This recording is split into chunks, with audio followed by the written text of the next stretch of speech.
மயிலாப்பூருக்கு உங்க எல்லாரையும் வரவேற்கிறேன். நூற்றாண்டு காலமா புகழ்பெற்ற இடம் நம்ம மயிலாப்பூர். முற்காலங்கள்ல மயிலாப்பூருக்கு மயிலார் பொன், மயிலாப்புரா, மயிலார்ப்புங்கிற பேரெல்லாம் இருந்திருக்கு. இங்கிருந்து வாழ்க்கை போக்குல பல இடங்களுக்கு போனவங்க திரும்பி இங்கேயே வந்து வாழறாங்க. மயிலாப்பூர்ங்கிற இடம் நம்ம சென்னைன்னு அழைக்கிற பட்டணத்தை விட பழமையானது தெரியுமா? சென்னை மாநகரம் தோன்றதுக்கு பல ஆயிரம் ஆண்டுகள் முன்னாடியே மயிலாப்பூர் ஒரு கடலோர நகரமா பெயர் பெற்றிருந்தது. பல்லவர் காலத்துல மயிலாப்பூர் ஒரு சிறப்பு வாய்ந்த துறைமுகமா இருந்தது. மயிலாப்பூர்ல இருக்கிற கோயில்கள் என்ன, கோபுரங்கள் என்ன, மாட வீதிகள் என்ன, கடைகள் என்ன, சந்தை என்ன, ஜே மக்கள் கூட்டம் தான் என்ன. அப்பப்பா, மயிலாப்பூரோட பல பெருமைகள்ல சில சிறப்பானத இன்னைக்கு உங்களோட பகிர்ந்துக்க போறோம்.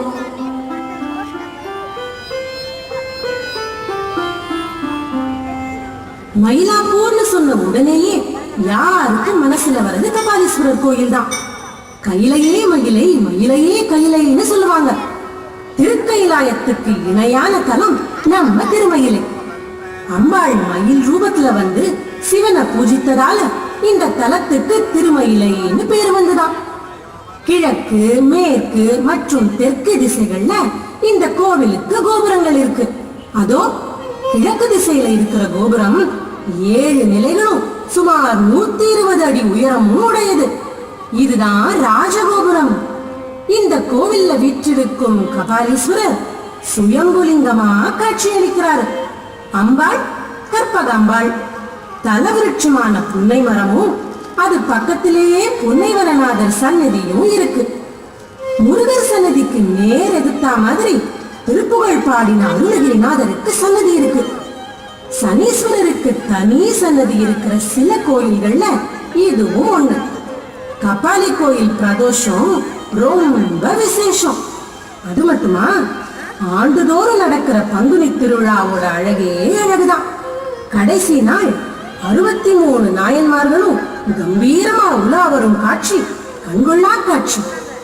மாட வீதிகள் முழுதும் மக்கள் வெள்ளமா கூடியிருக்க, அன்பர்கள் தண்ணீர், நீர்மோர், பிரசாதம்னு வழங்க, கபாலீஸ்வரரும் கற்பகாம்பாளும் பவனி வரும் அழக வர்ணிக்க வார்த்தைகளே கிடையாது. தென்னாடுடைய சிவனே போற்றி, எந்நாட்டவர்க்கும் நிறைவா போற்றி. எல்லா கோயில்களோட பின்னணியிலையும் பல வரலாறுகளும் கதைகளும் இருக்கும். கபாலீஸ்வரர் கோயில் வரலாற்றோட பிணைஞ்ச கதை பூம்பாவையினுடையது. திருமயிலை தலத்துல சிவனேசருங்கிற சைவர் வாழ்ந்து வந்தார்.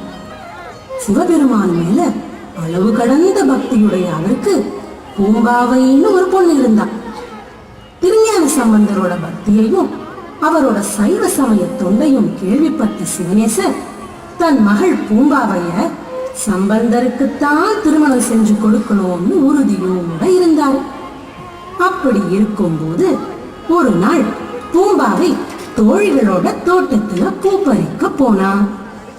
அங்க ஒரு பாம்பு கடிச்சு அவ இறந்து போயிடுறா.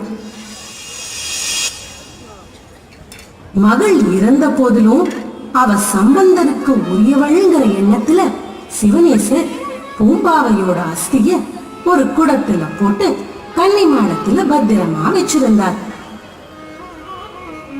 திருவொற்றியூருக்கு சம்பந்தர் வந்திருக்காருன்னு தெரிஞ்சு சிவனேசர் அவரை பார்க்க போனார். அவரை அழைத்து கன்னிமாடத்துல வச்சிருந்த குடத்தை சம்பந்தர் முன்னாடி வச்சு பூம்பாவை பத்தின விவரங்களை எல்லாம் சொல்லி அழுதார். சம்பந்தர் திருமயிலை கபாலீஸ்வரரை தியானிச்சு மட்டிட்டேன்னு தொடங்குற பதிகத்தை பாடினார். என்ன அதிசயம்! பதிகத்தை பாடி முடிச்ச உடனே குடத்தை உடைச்சுக்கிட்டு பூம்பாவை வெளியே வந்தார். சம்பந்தரை வணங்கினார். சிவனேசர் பூம்பாவையை ஏத்துக்க சொல்லி சம்பந்தரை வேண்டி கேட்டுக்கிட்டார். ஆனா சம்பந்தர் பூம்பாவைக்கு உயிர் கொடுத்ததால அவ எனக்கு மகள் மாதிரின்னு சொல்லி சிவனேசரோட கோரிக்கையை நிராகரிச்சிட்டார். பூம்பாவை வாழ்நாள் முழுதும் கன்னியாவே இருந்து இறைவனுக்கு தொண்டு செய்து வந்தான். கபாலீஸ்வரர் கோவில்ல பூம்பாவைக்கு தனி சன்னதி இருக்கு. கோவில் நவராத்திரி மண்டபத்துல பூம்பாவையோட வரலாறு சுண்ணத்திலான சிலைகள் மூலமா விளக்கப்பட்டிருக்கு. பூம்பாவையோட கதை இனிதே முடிஞ்சது.